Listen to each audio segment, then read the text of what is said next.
জয়লাভ করতে হবে। সেই কারণে আমি সবাইকে অনুরোধ করব, দয়া করে সবাই সংযত আচরণ করবেন, মানুষের সাথে ভালোবাসা দেবেন। ভালোবাসা দিয়েই আগামী নির্বাচনে জয়লাভ করতে হবে। এই পর্যায়ে বক্তব্য রাখার জন্য করছে বাংলাদেশ জাতীয়তাবাদী দল কালীগঞ্জ পৌর শাখার সম্মানিত যুগ্ম আহ্বায়ক, সাবেক যুবদল পৌর শাখার সভাপতি, সাধারণ সম্পাদক জনতা জনাব জাভেদ আলীকে সংক্ষিপ্ত আকারে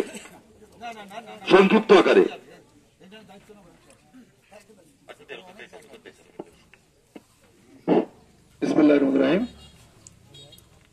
6 নম্বর তিলাসনপুর ইউনিয়ন বিএনপি কর্তৃক আয়োজিত সভাপতি, উপস্থিত কালীগঞ্জ উপজেলা বিএনপির সম্মানিত নেতৃবৃন্দ, কালীগঞ্জ পৌর বিএনপির সম্মানিত নেতৃবৃন্দ, কালীগঞ্জ থেকে আসা সকল পর্যায়ে সকল স্তরের সম্মানিত নেতৃবৃন্দ, অত্র ইউনিয়নের বিএনপি সহ সকল পর্যায়ে সকল স্তরের সম্মানিত নেতৃবৃন্দ, কর্মীবৃন্দ, সমর্থকবৃন্দ, সকলকে জানাই জাতীয়তাবাদী দল কালীগঞ্জ পৌর শাখা ও জাতীয় বিগত একাদশ জাতীয় সংসদ নির্বাচনে ধানের শীষের মনোনীত প্রার্থী আপনার আমাদের সকলের প্রিয় নেতা জনতার এমপি জনাব সাইফুল ইসলাম ফিরোজ ভাইয়ের পক্ষ থেকে সংগ্রামী সালাম। আসসালামু আলাইকুম।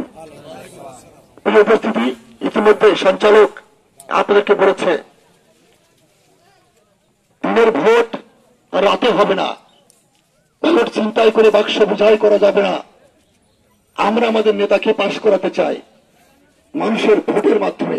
দীর্ঘ 17টি বছর ধরে আমরা সংগ্রাম করেছি মানুষের ভোটের অধিকার প্রতিষ্ঠা করার জন্য। সেই সংগ্রাম কিন্তু আজ আমাদের চলমান রয়েছে। এই ভোট কিন্তু আমরা এখন পর্যন্ত সেন্টারে যেয়ে দিতে পারিনি। যতদিন পর্যন্ত আমরা আমার ভোট আমি সেন্টারে গিয়ে দিতে না পারবো, মানুষের ভোটের অধিকার প্রতিষ্ঠিত করতে না পারবো, এই বর্তমান অন্তর্বর্তীকালীন সরকার তাল বাহানা শুরু করেছে আন্দোলন সংগ্রামের মধ্য দিয়ে, চলমান যে আন্দোলন সংগ্রাম, এই সংগ্রামের মধ্য দিয়ে আগামী ডিসেম্বর মাসে একটি সাধারণ নির্বাচনের মধ্য দিয়ে আপনার আমাদের ভোটের অধিকার প্রয়োগের মধ্য দিয়ে এই দেশে আমরা দেশটা তারেক রহমান বেগম খালেদা জিয়ার নেতৃত্বে সরকার প্রতিষ্ঠা না করা পর্যন্ত আমাদের এই আন্দোলন কিন্তু চলমান থাকবে। প্রিয় উপস্থিতি, আমাদেরকে বুঝতে হবে এই কালুখালী বাজারে আপনাদের মনে আছে মফিজ বলেছে আমরা একটি পদযাত্রা করার জন্য কোথাও কোনো জায়গা পাচ্ছিলাম না, বালিয়াডাঙ্গাতে করতে পারছিলাম না, শাহপুর গিগাড়ি করতে পারছিলাম না আওয়ামী লীগের সন্ত্রাসীদের কারণে। সেই সময়কার আজকের যে পতিত সরকার শেখ হাসিনার গোলাম পুলিশের কারণে সেদিন আমরা করতে পারছিলাম না। কিন্তু আমাদের মনে আছে, আপনাদের মনে আছে, এই কালুখালী মধুপুর সহ এই সুন্দরপুর কাঠারিয়ার মানুষেরা সেদিন অত্যন্ত সাহসিকতার সাথে আপনারা পরিণত হয়েছে, সাইফুল ইসলাম ফিরোজ ভাইয়ের দুর্গে পরিণত হয়েছে। সুযোগ দিয়ে আমার আপনাদের প্রিয় নেতা সাইফুল ইসলাম ফিরোজকে বিজয়ী করতে পারে, সেই জন্য আজকে থেকেই আপনারা নির্বাচনী কর্মকাণ্ডে আপনারা লিপ্ত হবেন। প্রত্যেকের বাড়ি যাবেন, ধানের শীষের সালাম পৌঁছে দেবেন। প্রত্যেক পাড়ায় মহল্লায়, হাটে ঘাটে মাঠে যাবেন, দেশটা তারেক রহমানের সালাম পৌঁছে দেবেন। যেখানে বসবেন, যেখানে সেখানে বসবেন, মানুষের মধ্যে বলবেন, চার দোকানে গল্প করবেন, আমাদের প্রিয় নেত্রী দেশ নেত্রী বেগম খালেদা জিয়ার সালাম পৌঁছে দেবেন। এবং যতদিন পর্যন্ত নির্বাচনে আমরা জয়লাভ করতে না পারি এই কর্মসূচি আমাদেরকে অব্যাহত রাখতে হবে। প্রিয় নেতৃবৃন্দ, ধান কেনা শেষ হলেই আমরা হয়তোবা আবারও আপনাদের সাথে এই ধরনের মিছিল নিয়ে, এই ধরনের হাটসভা নিয়ে সবাইকে বক্তব্য দিতে পারলেন না বলে আন্তরিকভাবে দুঃখ প্রকাশ করছে। এই পর্যায়ে বক্তব্য রাখার অনুরোধ করছে বাংলাদেশ জাতীয়তাবাদী দল কালীগঞ্জ উপজেলা শাখার সম্মানিত যুগ্ম আহ্বায়ক, সাবেক চেয়ারম্যান, সাবেক ছাত্র নেতা ইলিয়াস রহমান মিঠু। ইলিয়াস রহমান মিঠুকে তারা বক্তব্য রাখার জন্য অনুরোধ করছে। জনগণের ভোটাধিকার প্রয়োগের মধ্য দিয়ে গণতান্ত্রিক সরকার প্রতিষ্ঠার দাবিতে এবং জাতীয়তাবাদী দল বিএনপি এবং বিএনপির ভাবমূর্তি নষ্ট করার জন্য আওয়ামী লীগের অব্যাহত চক্রান্ত, ষড়যন্ত্র, দেশ বিরোধী কার্যক্রমের প্রতিবাদে এবং জনগণকে নির্বাচনমুখী করে তোলার লক্ষ্যে আজকের এই বিক্ষোভ মিছিল পরবর্তী হাটসভার সম্মানিত সভাপতি অত্র ওয়ার্ড বিএনপির সাবেক সভাপতি আব্দুল কাদের আমাদের মাঝে উপস্থিত রয়েছেন। আমাদের আজকের এই হাটসভার মধ্যমণি কালীগঞ্জ উপজেলা বিএনপির বিপ্লবী যুগ্ম আহ্বায়ক শহীদুল ইসলাম সাইদুল আমাদের মাঝে উপস্থিত রয়েছেন। কালীগঞ্জ পৌর বিএনপির যুগ্ম আহ্বায়ক বৃন্দ, যাদের কারণে আজকের হাটসভাটি মূলত প্রাণ পেয়েছে।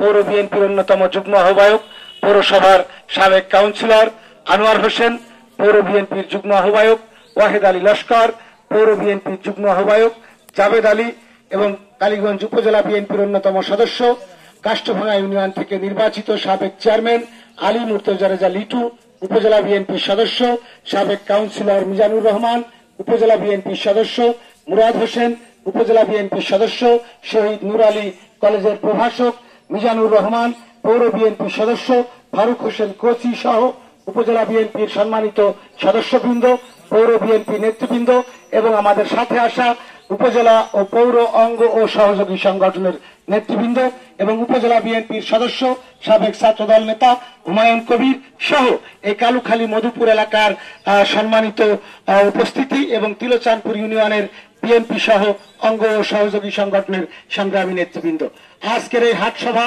এবং বিক্ষোভ মিছিলে উপস্থিত হওয়ার জন্য শুরুতেই আমি জাতীয়তাবাদী দল বিএনপির কালীগঞ্জ উপজেলা শাখা এবং আমাদের সকলের ঐক্যের প্রতীক একাদশ জাতীয় সংসদ নির্বাচনের বিএনপির মনোনীত প্রার্থী সংগ্রামী জননেতা এই অঞ্চলের কৃতি সন্তান সাইফুল ইসলাম ফিরোজ ভাইয়ের পক্ষ থেকে সকলকে আন্তরিক ধন্যবাদ এবং মোবারকবাদ জানাচ্ছি।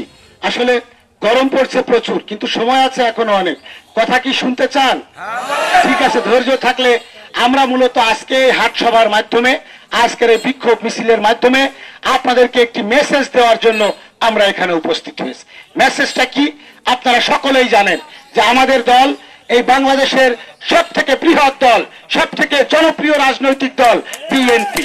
আমরা বিএনপির ভারপ্রাপ্ত চেয়ারম্যান দেশনায়ক তারেক রহমানের নেতৃত্বে 15 বছরের অধিক সময় ধরে আমরা মানুষের ভোটাধিকার প্রতিষ্ঠার জন্য আমরা লড়াই সংগ্রাম করে আসছি। আমরা গণতন্ত্রের জন্য লড়াই সংগ্রাম করে আসছি। সর্বশেষ 24 সালের 5ই আগস্ট ছাত্র জনতার একটি বিপ্লবের মধ্য দিয়ে সেই আওয়ামী স্বৈরাচারের পতন হয়েছে। আমরা ভেবেছিলাম, দেশবাসী ভেবেছিল যে পরিবর্তন হবে, দেশবাসী ভেবেছিল যে বাংলাদেশ থেকে চিরতরে দুর্নীতি মুছে যাবে, দেশবাসী ভেবেছিল যে পুলিশ প্রশাসনের কর্মকর্তারা এবার আর ঘুষ গ্রহণ করবে না, তারা ঘুষ ছাড়াই জনগণের কল্যাণে জনগণের সেবা করার জন্য তারা কাজ করবে। কিন্তু প্রখ্যাত পুলিশরা আগের রূপ ধারণ করেছে, আবার তারা সেই আওয়ামী দলবাজির মতো আচরণ শুরু করেছে। টাকা না হলে তারা কাজ করতে চায় না। আজকে যে গণতন্ত্রের জন্য আমরা লড়াই করেছি সেই গণতন্ত্র আজকে সুদূর প্রসারী হয়েছে। আজকে একটি বিশেষ মহল ষড়যন্ত্র করে চক্রান্ত করে এই সরকারের মেয়াদ যেন দীর্ঘ সময় ধরে চলে সেই ব্যাপারে তারা বিভিন্ন ধরনের মন্তব্য বক্তব্য করছে। অথচ আমরা দেখছি যে ঠিক আওয়ামী লীগের থেকেও আজকে দুর্নীতিতে এই সরকার বেশি নাম কামাচ্ছে। এই সরকারের কয়েকজন উপদেষ্টা রয়েছে, তাদের যারা একান্ত সহকারী সচিব রয়েছে, তাদের দুর্নীতির গল্প শুনলে শেখ হাসিনার চৌকি কপালে উঠে যাবে, এই অবস্থা তৈরি হয়েছে। আজকে তবুও তাদেরকে দিয়ে, বিনা ভোটের এই সরকারকে দিয়ে আজকে দীর্ঘ মেয়াদী আজকে শাসন করাতে চায় একটি বিশেষ চক্র। আমাদের সাথে রয়েছে দীর্ঘ সময় ধরে ছিল একটি সংগঠন, আমরা নামই বলবো জামাত ইসলামী বাংলাদেশ। তাদের আমরা দেখেছি দীর্ঘ সময় ধরে তারা বিভিন্ন প্রতিষ্ঠানে চাকরি বাকরি, তাদের ব্যবসা বাণিজ্য নিয়ে তারা সামাজিকভাবে আওয়ামী লীগের সাথে মিলেমিশে ছিল। আজকে যদি আমরা বলতে চাই যে তাদের শীর্ষ 5 জন নেতার সেই আওয়ামী লীগ সরকারের সময় ফাঁসি দেওয়া হয়েছে, কিন্তু একটি মিছিল পর্যন্ত, একটি টু শব্দ পর্যন্ত তারা করতে পারেনি। কিন্তু যখন শেখ হাসিনা সহ আওয়ামী লীগের চেলা চামান্ডারা পালিয়ে গেছে, তখন বোমার যেমন গুলি ফোটে ঠিক তাদেরও ঠিক তেমনি ভাবে তাদের আজকে ভাষা দেখলে চোখ খড়গ গাছ হয়ে যায়, আজকে চোখ কপালে উঠে যায়। মনে হয় যে তাই যেন দীর্ঘ সময় ধরে আমরা তাদেরকে রাজপথে দেখিনি। প্রিয় উপস্থিত বন্ধুরা, আজকে তারা একদিকে বলছে যে নির্বাচন বিলম্বিত হোক, প্রথমে স্থানীয় নির্বাচন হোক, আবার আরেকদিকে তারা এমপি মন্ত্রী নমিনেশন দিয়ে বসে গেছে। তারা সকালে এক কথা বলে, তারা বিকালে এক কথা বলে, তারা মুখে এক কথা বলে, অন্তরে আরেকটি বিশ্বাস করে। এটাই হয়েছে বাস্তবতা। সর্বশেষ আপনারা সকলেই হয়তো অবহিত আছেন, আপনারা এখন সকলেই ইন্টারনেট, ফেসবুক সহ পত্র পত্রিকার সাথে আপনারা সব সময় থাকেন। আপনারা জানেন যে সন্তোষ বাবু নামে একজন হিন্দু ভদ্রলোক, উনি ভারতীয় রয়ের এজেন্ট। উনি আজকে জামাতের একটি মিটিংয়ে জামাতের প্রতি তার অগাধ আস্থা যখন প্রকাশ করেছে, ঠিক সেই মুহূর্তে যারা জামাতের সমর্থক, জামাতের পৃষ্ঠপোষক, তেমন ধরনের লোক জামাতের বিরুদ্ধে যেসব মন্তব্য করেছে সেগুলো আসলে মুখে বলার কথা না। আজকে সাংবাদিক ইলিয়াস হোসেনের আপনার নাম শুনেছেন, সে বলেছে যে জামাত 12 ভাতার সর্বশেষ ভাতার নাকি তাদের ধারো। এটি কিন্তু আমরা বলিনি, আমরা বিএনপিরা বলিনি, সাংবাদিক ইলিয়াস হোসেন বলেছি। আবার আমরা যদি মনে করি যে আপনার হারুন মুফতি হারুন ইজহার, উনি আপনার সেই আয়না ঘরে উনি বন্দী দশা থেকে উনি মুক্ত হয়েছেন। উনি আওয়ামী লীগের আমলে ইসলামের পক্ষে অনেক সাহসী উনি বক্তব্য দিয়েছে, সারা দেশের মুসলিমদেরকে উনি জাগিয়ে তুলেছে। উনি বলেছে যে আজকে জামাত ইসলাম সব থেকে বড় মুনাফিক হিসেবে বাংলাদেশের বাস্তবতায় আজকে আবির্ভূত হয়েছে। এটি কিন্তু আমরা বলিনি, এটি একজন ইসলামী স্কলার বলেছে। আজকে মতিউর রহমান নিজামী, যিনি যার ফাঁসি আওয়ামী লীগের আমলে যার অন্যায়ভাবে ফাঁসির কাজটা ঝুলিয়ে যার মৃত্যুবরণ করানো হয়েছে, যার মৃত্যু নিশ্চিত করা হয়েছে, তার ছেলে মন্তব্য করেছে যে দৌলতদিয়া আপনারা চেনেন অনেকেই, হয়তো এখানে বিভিন্ন বয়সী মানুষ রয়েছে, দৌলতদিয়ার কাস্টমারের মতো জামাতের অবস্থা আজকে হয়েছে। এই কথাগুলো কিন্তু একটি কথাও আমরা বিএনপিরা বলিনি। তাদেরই যারা দোসর, তাদেরই যারা নিকটজন, তাদের সমর্থক, তাদের পৃষ্ঠপোষক, তারাই আজকে এই কথাগুলো বলছে।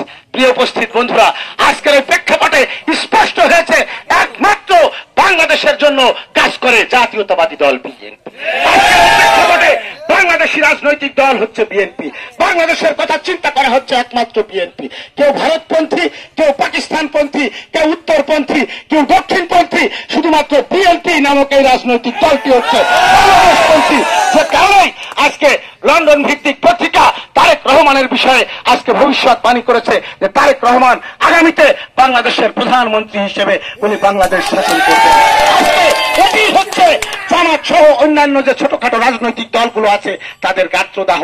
তারা জানে যে যদি কালকে ভোট হয়, কালকেই জাতীয়তাবাদী দল বিএনপি সরকার গঠন করবে, কালকেই ধানের শীষ প্রত্যেকটা কেন্দ্র থেকে বিপুল ভোটের ব্যবধানে পাশ করবে। সে কারণেই তারা সত্য মিথ্যা জ্ঞান হারিয়ে আজকে তারা বিএনপির বিরুদ্ধে বিষোদাঘাত করছে।